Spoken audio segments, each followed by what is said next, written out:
Na série Municípios Capixabas, você conhece agora os encantos da cidade de Vitória, a história, o modo de vida, a economia e a cultura da capital do Espírito Santo.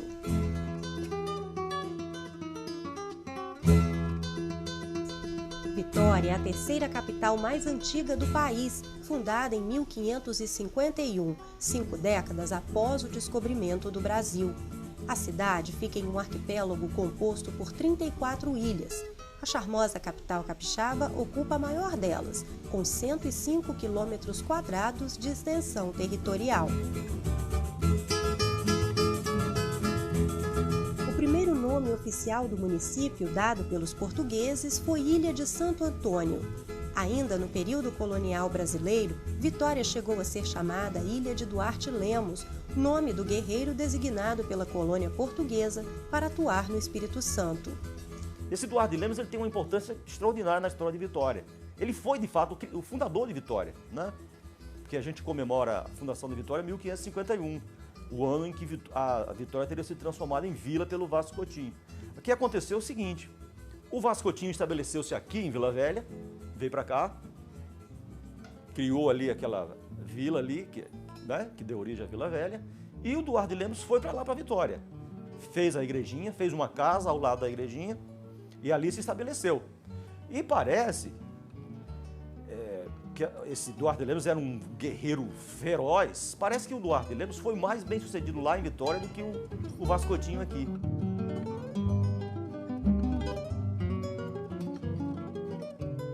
O nome Vitória surgiu após uma batalha entre portugueses e índios na região onde hoje está localizada a Cidade Alta.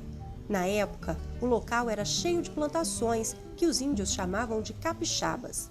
Foi após a conquista das terras com a dominação dos nativos que o local das batalhas passou a ser chamado de Vila da Vitória.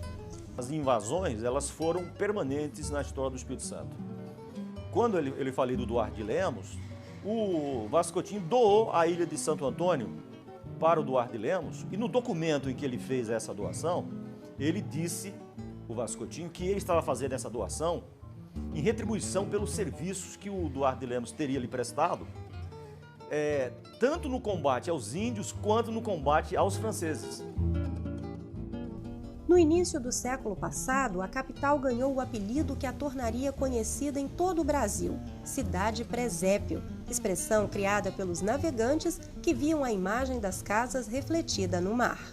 Quem chegava, tanto lá pelo lado da Ilha do Príncipe, quando chegava de noitinha, que olhava para aquela encosta da Vila Rubim, principalmente Vila Rubim, era só casebre, à noitezinha, era lamparina e lampiões, né? Ficava aquele lusco-fusco, e aquilo ali realmente parecia um presépio. Que Vitória à noite, com aquela iluminação daquelas casinhas penduradas no morro, etc., dava a impressão de um presépio. E se tornou meio popular isso, de chamar a Vitória de a cidade presépio.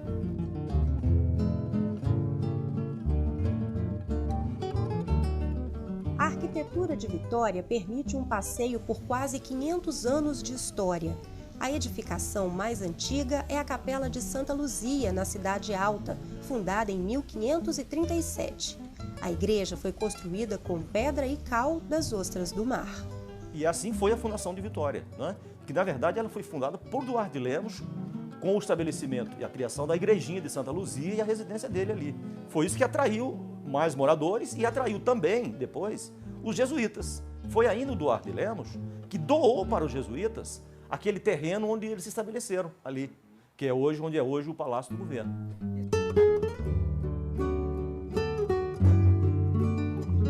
O convento de São Francisco é o mais antigo do gênero em toda a região sudeste. Com características barrocas, foi construído pelo donatário da então Capitania do Espírito Santo, Vasco Fernandes Coutinho. No roteiro histórico da Cidade Alta, é possível visitar ainda outras construções religiosas, como o Convento do Carmo, a Igreja de São Gonçalo e a Igreja do Rosário. Na verdade, os portugueses, quando chegam aqui em 1500, ainda estavam navegando na Idade Média, ainda era um país profundamente medieval, né? Portugal ainda era um país profundamente medieval, de uma cultura medieval. Ele era um dos países europeus que mais se mantinham preso a essa tradição medieval. E aí esse catolicismo medieval, né? E aí o Duarte de Lemos, ele fez a sua casa, uma casa que resistiu ao tempo até pouco tempo atrás, e bem ao lado dela, quase dentro dela, a igrejinha de Santa Luzia. Aí, isso quer dizer o quê? Era aquele catolicismo medieval que era praticamente um catolicismo doméstico, familiar. Os homens importantes usavam ter um oratório dentro de casa, uma igreja.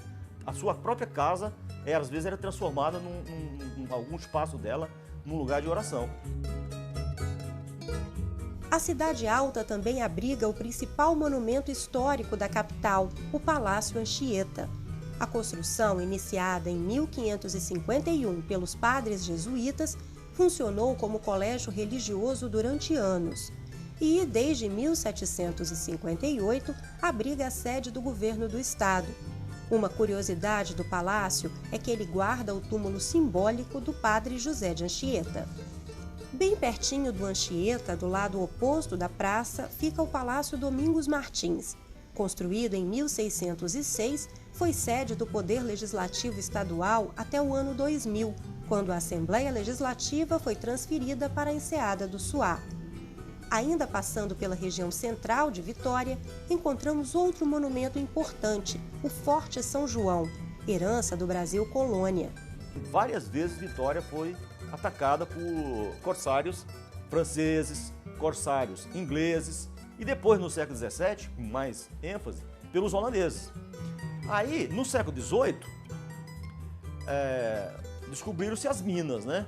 Que deu origem a Minas Gerais, o estado de Minas Gerais, né? E a possibilidade de haver uma invasão de Vitória, uma coisa mais determinada, assim, aumentou, por causa da proximidade do Espírito Santo com essas minas. E é por isso, então, que a cidade vai ganhar novos fortes. Os antigos fortes vão ser reconstruídos, né, como o Forte São João. Erguido onde hoje é a Avenida Beira-Mar, ainda mantém os canhões apontados para a Baía de Vitória. A fortificação militar foi uma decisão da coroa portuguesa para proteger a costa brasileira das invasões estrangeiras. Saindo do centro da cidade e seguindo para o bairro Jucutuquara, encontramos outra construção do período colonial brasileiro, o Solar Monjardim. É um casarão antigo, colonial, e é um dos únicos sobreviventes da era colonial. Era uma fazenda rural, né? E é uma preciosidade da arquitetura colonial do Espírito Santo. Ele pertenceu aos padres da Companhia de Jesus e chegou a sediar a Fazenda Jucutuquara.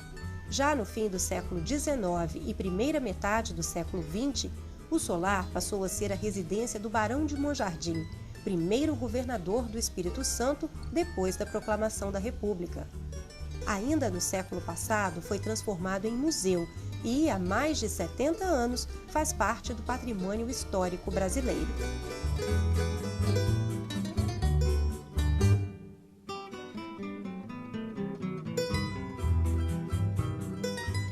Outro destaque de Jucutuquara é o Mercado São Sebastião, o primeiro construído fora do centro de Vitória no final dos anos 1940.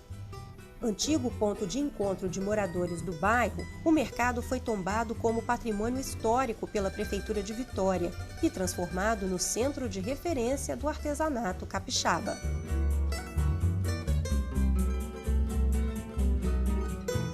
Com construções mais recentes, já do século XX, o patrimônio histórico de Vitória traz ainda o Teatro Carlos Gomes, inaugurado em 1927. Inspirado no Teatro Scala de Milão, sua arquitetura é uma mistura dos estilos neoclássico e Art Nouveau. A Catedral Metropolitana começou a ser construída na mesma época. De grande valor arquitetônico, a igreja foi edificada em 1920 em estilo neogótico. As imponentes torres e os enormes vitrais e mosaicos chamam a atenção pela arte e beleza.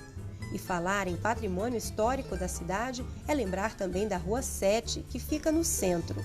A rua foi marco social, econômico e intelectual de Vitória entre as décadas de 1960 e 1980. Vitória foi crescendo, foi evoluindo, né? A prefeitura foi demolida, aí vieram a gente foi crescendo, começando a frequentar. Aí que surgiu o Brits Bar, que foi um dos bares, talvez, o mais importante que já teve em Vitória, porque na época, a ditadura militar, a gente conseguia reunir ali um número grande de intelectuais, jornalistas, artistas. E na época que a censura era fortíssima, a gente conseguia trocar ideias diferentes daquilo que era proibido de sair dos jornais, nas revistas. Então os jornalistas que tinham as matérias censuradas, eles iam ao Brits Bar e nos informavam como é que estava, o que estava acontecendo no país.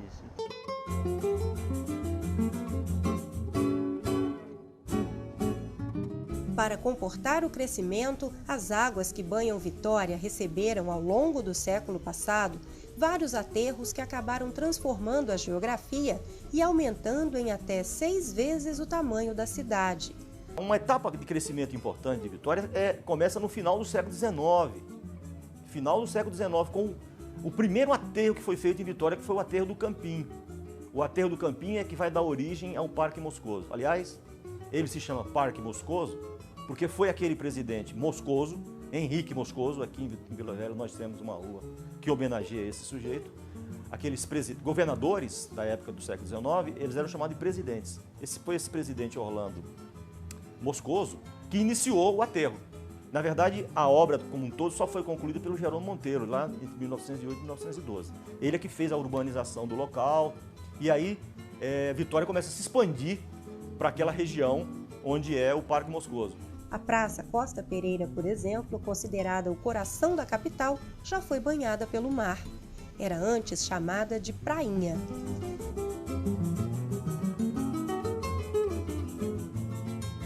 Com milhares de caminhões de terra sendo despejados sobre as águas, a paisagem foi mudando.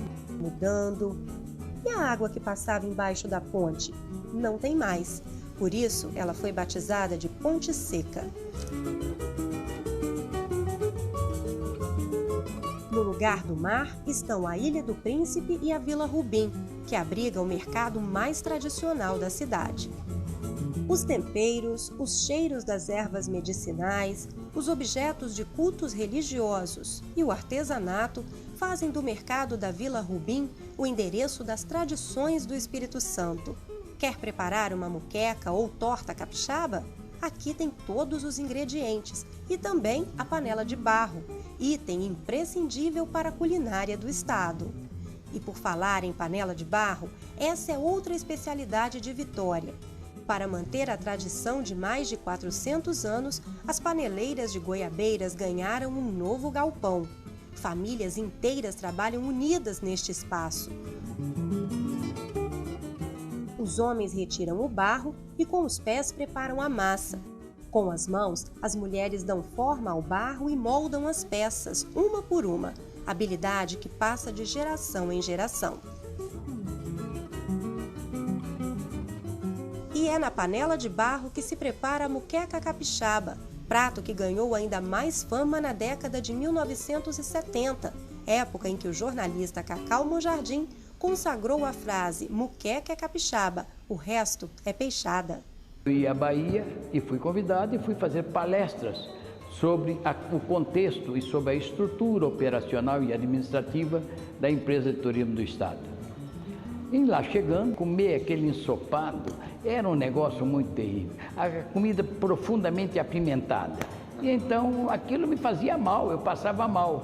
E dizia, olha, lá no Espírito Santo nós temos uma moqueca que é um negócio, vocês precisam... Aí quando eles vinham aqui eu levava para comer a moqueca, tá entendendo? E ficou entre aquela brincadeira entre a moqueca baiana e a moqueca capixaba.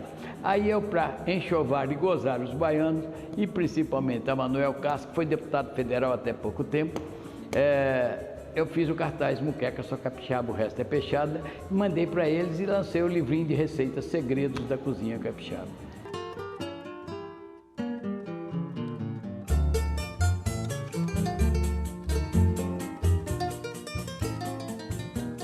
Dados do último censo divulgados pelo IBGE em 2010 mostram que Vitória é a segunda capital brasileira com maior renda média por habitante. É a que tem o maior número de residências com saneamento adequado, além de registrar a mais elevada taxa de frequência escolar e o menor índice de mortalidade infantil. A população passa dos 320 mil habitantes, 6 vezes mais do que na década de 1950. Mas a explosão demográfica não conseguiu tirar o charme da cidade de Vitória. Essa região aqui que começa aqui na Praia do Chuá e vai até a Ponte de Camburi, eu acho que aquilo ali ficou muito legal, porque aquilo ali antigamente era tudo mar, né? Aquilo foi aterrado, aquilo ali ficou uma coisa linda, né? A Cruz do Papa, ali a área do shopping, né? E aquilo ali eu acho que é um ponto turístico muito legal que Vitória tem.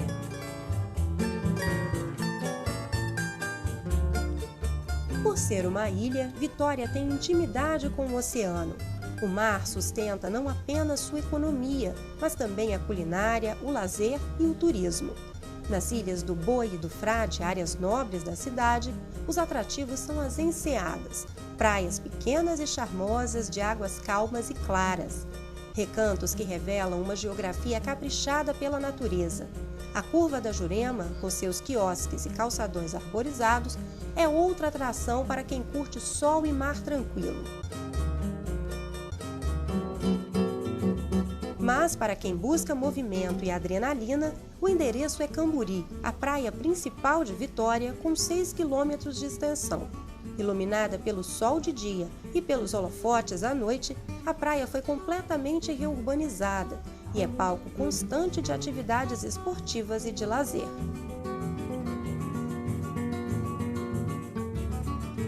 O mar também trouxe títulos para Vitória. O principal é o de capital mundial do marlin azul, recebido após a conquista de 2 recordes mundiais na pesca desta espécie. A importância da pesca do marlin azul foi a projeção internacionalmente do município de Vitória. Temos hoje visita de pescadores, tanto nacionais como internacionais, no período de pesca, a temporada que vai de outubro até final de fevereiro. E isso nos traz riquezas inimagináveis, principalmente o turismo náutico, que é bastante apoiado pelo Yacht Club. O Yacht Club ele recebe em torno de 300 barcos por ano em visita ao nosso município.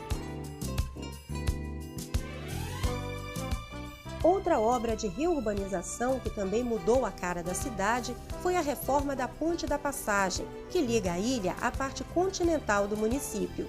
Os 32 cabos de aço, produto símbolo da produção e exportação do estado, sustentam 2 tabuleiros suspensos a 8 metros do espelho d'água para viabilizar, no futuro, a passagem de embarcações pelo Canal da Passagem. Paisagens exuberantes se desenham entre pontes, rochedos e ilhas. A bela estrada portuária da Baía de Vitória permite que o visitante acompanhe de perto o vai e vem dos navios. A capital capixaba possui 2 importantes portos. O de Vitória é o mais antigo. Foi fundado em 1870 para escoar a produção cafeeira do estado e é o 2º maior do Brasil em volume de exportação. Já o de Tubarão é o maior exportador de minério de ferro do mundo. Graças a eles, o Espírito Santo é um dos maiores complexos portuários da América Latina. As águas da Baía de Vitória também geram renda para os catraieiros, que transportam passageiros em pequenas embarcações. A atividade teve seu auge nas décadas de 1960 e 1970, com a travessia de passageiros e mercadorias de Vila Velha para a ilha em centenas de botes, canoas e lanchas. Com o crescimento do transporte coletivo, a atividade foi perdendo freguesia, mas ainda resiste ao tempo. Vitória é cercada por quase 900 hectares de mangue, o equivalente a 900 campos de futebol. Os manguezais nascem do encontro das águas do rio com o oceano. Eles são conhecidos como berçários do mar pela rica diversidade de espécies. Neles se reproduzem diversas aves, crustáceos e principalmente peixes. Para apreciar a beleza e as riquezas do mangue em Vitória, a dica é seguir para a região noroeste da ilha. O destino é o bairro de Santo Antônio, o mais antigo da cidade. O primeiro contato com o mangue é no cais do hidroavião. Quando Vitória não tinha aeroporto nem campo de aviação, era aqui que os aviões pousavam. As aeronaves já não aparecem, mas o cais foi restaurado e virou atração turística.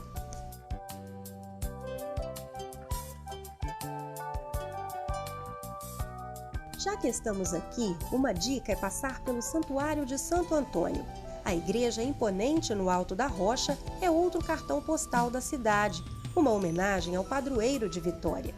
Bonita durante o dia, mais bela ainda durante a noite, quando iluminada. A obra foi feita em mutirão pelos moradores da década de 1960. Tem estilo arquitetônico influenciado pelo Renascimento, belas cúpulas e afrescos com pinturas sacras feitas pelo artista plástico italiano Alberto Bogoni.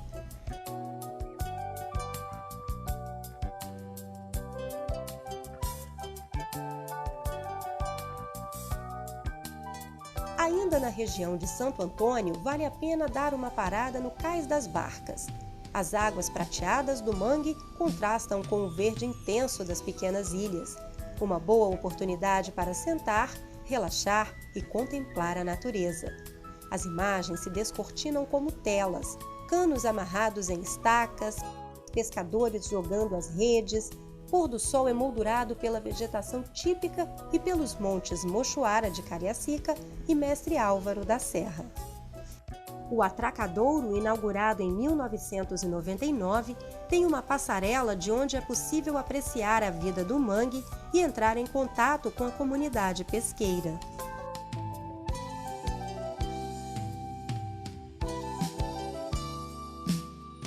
O mangue também contorna uma das regiões mais marcantes de Vitória, a Ilha das Caieiras. O nome da ilha surgiu quando o Espírito Santo ainda era uma capitania hereditária. Nessa região ficavam as caieiras, grandes fornalhas onde era produzida artesanalmente a cal extraída das ostras do mar. Aqui também existia um porto para desembarque de mercadorias que vinham do interior do estado. Mas o tempo passou e desfez as caieiras. Da história antiga da ilha, restam apenas as ruínas de um armazém de mercadorias e a igreja de Nossa Senhora da Consolação, que tem quase 200 anos de história. A Ilha das Caieiras, hoje revitalizada, é um dos pontos turísticos mais conhecidos da capital por seus restaurantes de frutos do mar.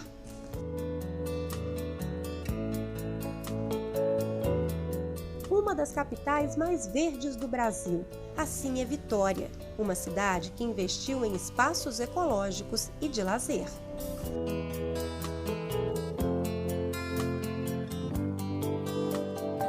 O desenvolvimento urbano nas últimas décadas deu à capital capixaba a condição de metrópole, mas Vitória ainda preserva em vários recantos o bucolismo típico de cidade do interior.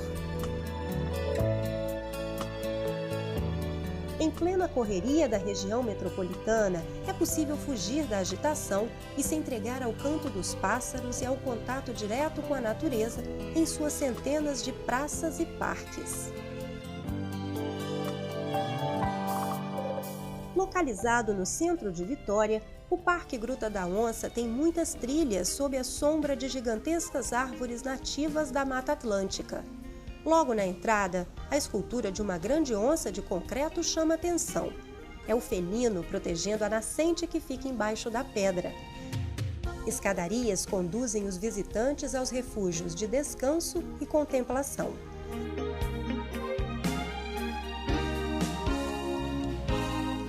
Também no centro está o Parque Moscoso, com suas alamedas, lagos, parques, bichos e até uma concha acústica, que é palco para eventos abertos.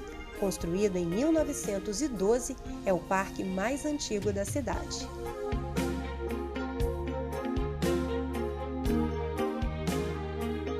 Encantador o Parque da Fonte Grande, situado na região da Grande São Pedro, se destaca pelos mirantes naturais que permitem múltiplas visões da cidade e seu entorno. Outro ponto marcante é a fauna.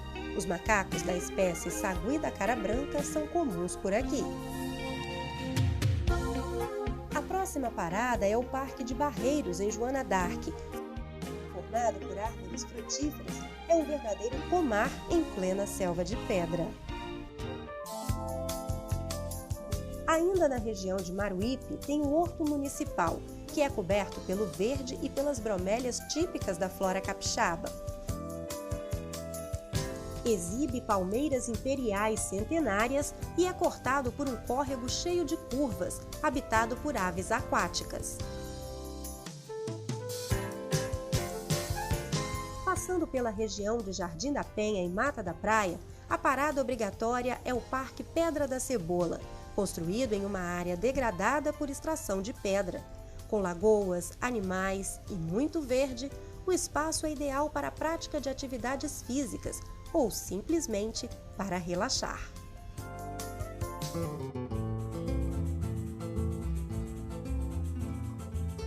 Sem deixar de ser contemporânea, Vitória ainda guarda os encantos de uma antiga vila. A cidade valoriza e preserva seu patrimônio histórico, harmonizando o passado colonial com o desenvolvimento metropolitano.